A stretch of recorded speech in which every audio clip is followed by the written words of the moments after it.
We're probably going to do 1.2 million this year from Lovable. I'm here with Harry, OG Lovable user. We think we could probably take it to a 10 million pretty easily. We built like an app for like a military contractor for the UK Ministry of Defence. All in Lovable, all in Lovable. Welcome, Harry. Hello everyone. I mean, you've been using Lovable for how long? Since it was open source and called GPT Engineer, and it cost $1.20 to run a prompt, so a very long time ago. But you're running a Lovable agency right now. That's pretty big. Tell me kind of your story, right? Like, have you always been into entrepreneurship? It's weird, it came really naturally, right? Like, just about everybody started using Lovable, and then everybody wanted to start building something with Lovable. It's been like crazy to actually like see how much demand there is for this as well. There's still not enough people doing it because you're in like this sort of place where there's huge demand and there's not a lot of people to do it, so just take opportunity from that. When I was 16, I made video games, decided to go to university in London, and whilst I was there I was doing an internship with one of the top Android development agencies at the time. Learned a lot about like delivering stuff to millions of users, not just a couple hundred. I decided to drop out of that agency. I moved back to my small countryside town in Devon, England, which is 20,000 people. I'd got all this confidence from working for this agency. Ended up freelancing, doing that for 4 or 5 years as a Webflow developer. Started working in the US 2 years ago as a consultant for building internal tools for enterprise companies. Worked with some really fun brands like Dude Wipes from the US. Stumbled upon Lovable and just started building with it, really. Started like collaborating with you guys, just like pushing the technology as far as I could. And then one day a client turned around and said, hey, we want to build a member portal. We basically showed him a prototype of something we built in Lovable within like, an hour or two. And he sent back us the meme of Fry from Futurama saying, shut up and take my money. And that was a real insight and like unlock for us, like, oh shit, Lovable is real and like there is a lot of value that people can get out of this. Needless to say, the client was super happy. And then it just suddenly snowballed where we were showing people we were building stuff in Lovable, or we were talking to people about stuff they were building in Lovable.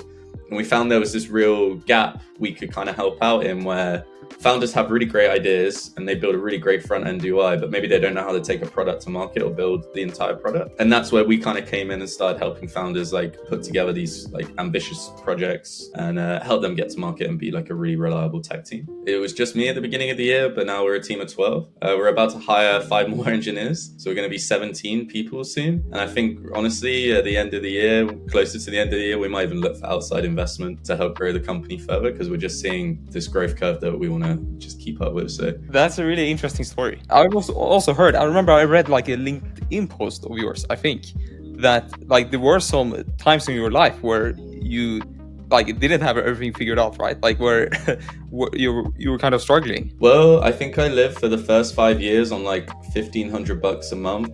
It was like a real grind. I was really burnt out from the job that I had in the agency in London.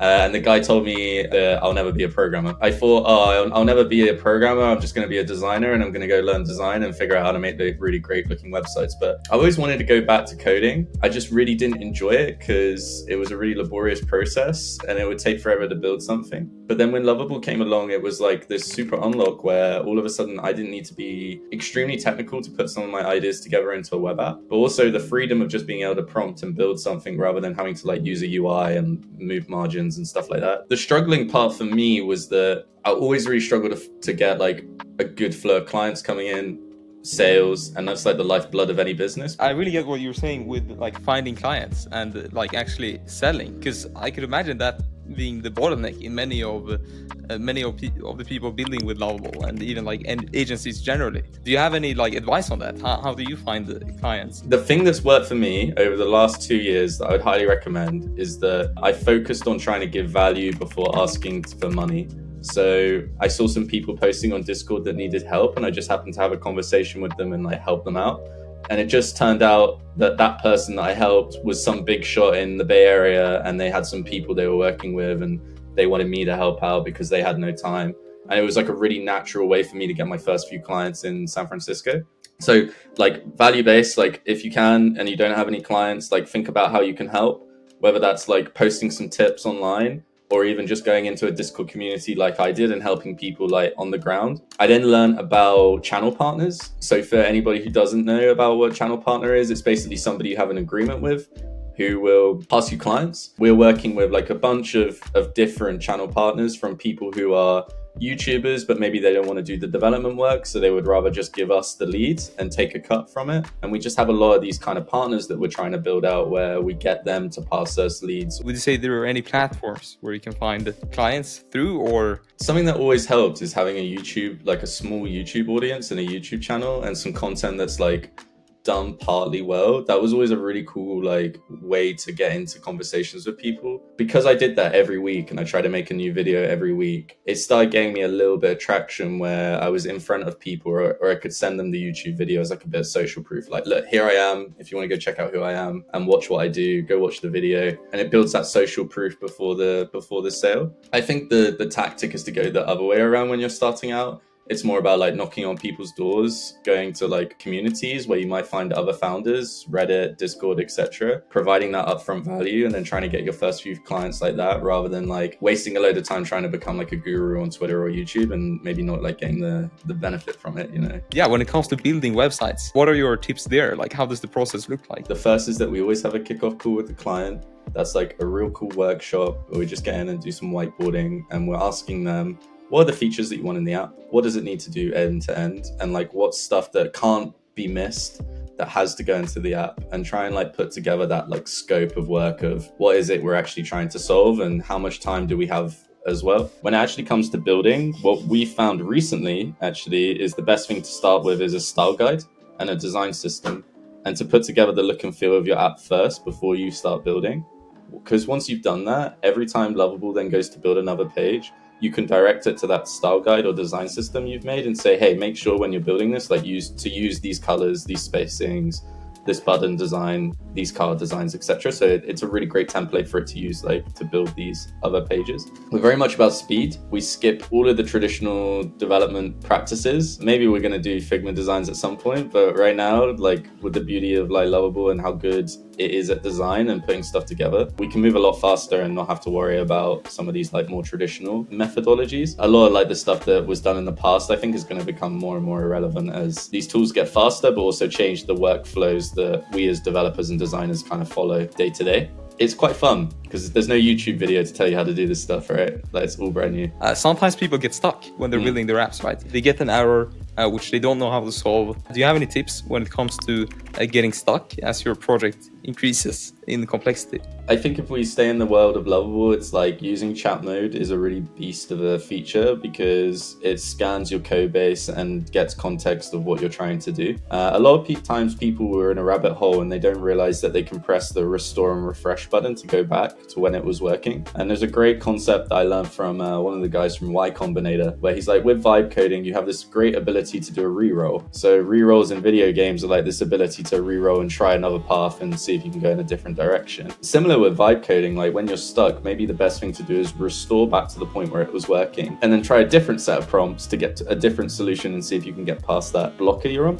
I think a lot of people will get into this mindset of like, I just need to keep prompting, and they'll write like 50 prompts and still at the end they haven't solved their problem. And it's just about taking that step back and trying to like come at the problem with like a different solution. I see kind of like three types of builders in Lovable. I see the agency who is building products for clients. And then I see maybe the person working for a large company who's building internal tools just to speed up their work. And then I also see the entrepreneur who I guess all of these are entrepreneurs, but the person building a product selling directly to consumers, like a SaaS. What do you think is like the approach which makes the most sense? Because I'm seeing where I'm seeing most of the money is from these agencies. It seems like the Lovable agencies are the ones making the most money. But if we're talking about money, like I know there's a lot of startup founders that are getting like seed funding or like their first round from having built their prototype in Lovable. So that's definitely one route. If you're like me and you're more of like a service-based industry guy and you make your money from that, I would say that agency is definitely viable as well. As we said at the beginning of this talk, like the industry is so like junior right now. It's just developing. It's not very mature. there's this like huge demand for people to help with other people's Lovable projects. There doesn't seem to be enough agencies or freelancers to like fill that void yet. So it's definitely a cool time to like start in this space because there's so much opportunity and so much like influx of new people trying it out. What is something that you have learned while building with Lovable? Is there anything that you're like surprised about? I think it's great at design. We always come back to Lovable because it's the best tool on the market for design, and it builds the best looking web apps and style guides, etc. And then I would just say I'm surprised at like how quickly the technology's moved. When I was using GPT Engineer as an open source project a year and a half ago, it really struggled to build anything that was like good. Similarly, when Lovable was just a front-end app and it didn't have any of these like connections to the back end and stuff, it was still really good at building like front ends and achieving like that small goal. And then once like the team started adding more features and building out more integrations to other platforms and stuff, it kind of became surprising how easy it was to build the full end-to-end product in Lovable without having to like touch the code at all. What is a challenge that you came across when like building out your agency or building with Lovable? Like what is the biggest challenge? To go from a solo freelancer to suddenly scaling a company was like a huge adaptation to get used to, and understanding that it's not just you doing the work anymore, but a team. And then understanding how to like hire and retain great talent, but also like transfer all of the information that's in my head from the last 6 years and be able to like disperse that among the team. Okay, but so how much revenue are you guys making a month or a year? Yeah. So we're probably going to do 1.2 million this year from Lovable projects, which is insane to say. We work at a very good profit margin, so like 50 to 60% of that we'll probably take home, which is really cool. And then we've also already been offered to be bought out by a couple of investors, a 5x evaluation of $5 million.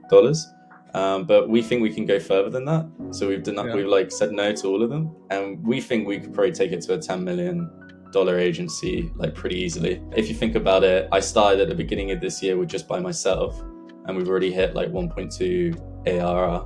So the sky's the limit. And I think as we start to formalize and get more used to using these tools and all the tips and tricks that we know and like finding a process and stuff, like next year I'm very excited to try and like 10x that and hit our 10 million mark, because it's definitely possible. And you know, as I said, there's so much demand, there's so many traditional agencies doing a shit job, and there's so much opportunity for people to come in and like blow them away with a Lovable project and build and like add a lot of value. So wait, how much were you making 3 months ago when you were alone? Oh, so at the beginning of the year, I was probably making like a month. I would say a good month it was like 20k, but I'd say we were probably around like the 5 to 10k mark in like average revenue, which I think is common for a lot of agencies. They're sort of stuck at that point. But the difference for us was the demand went up, and we started getting to the point where we were making like 50 to 100k a month. And then with some of our enterprise clients, we've signed yearly contracts for this year. So we're guaranteed to work with them through the whole year. And that's obviously a bigger value because there's a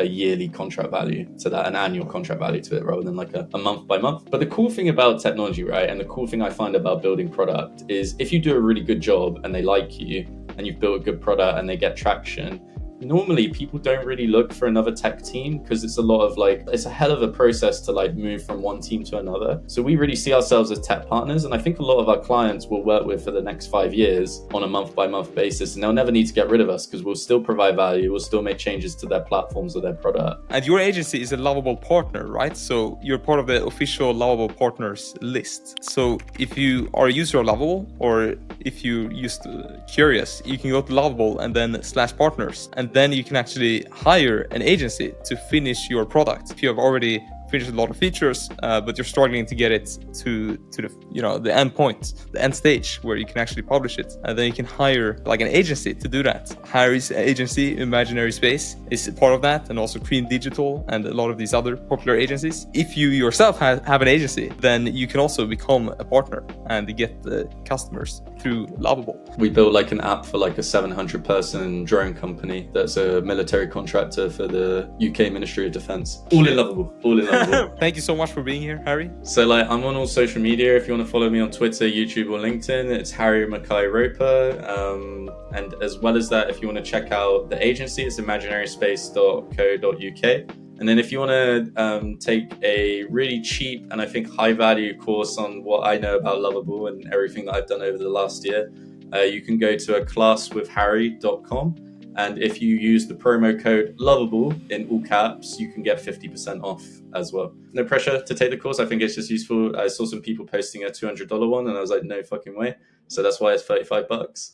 Because I don't think education should be that expensive. And I'll try and post as much as I can on Twitter and YouTube in the future. So go follow me on there as well. Let's go.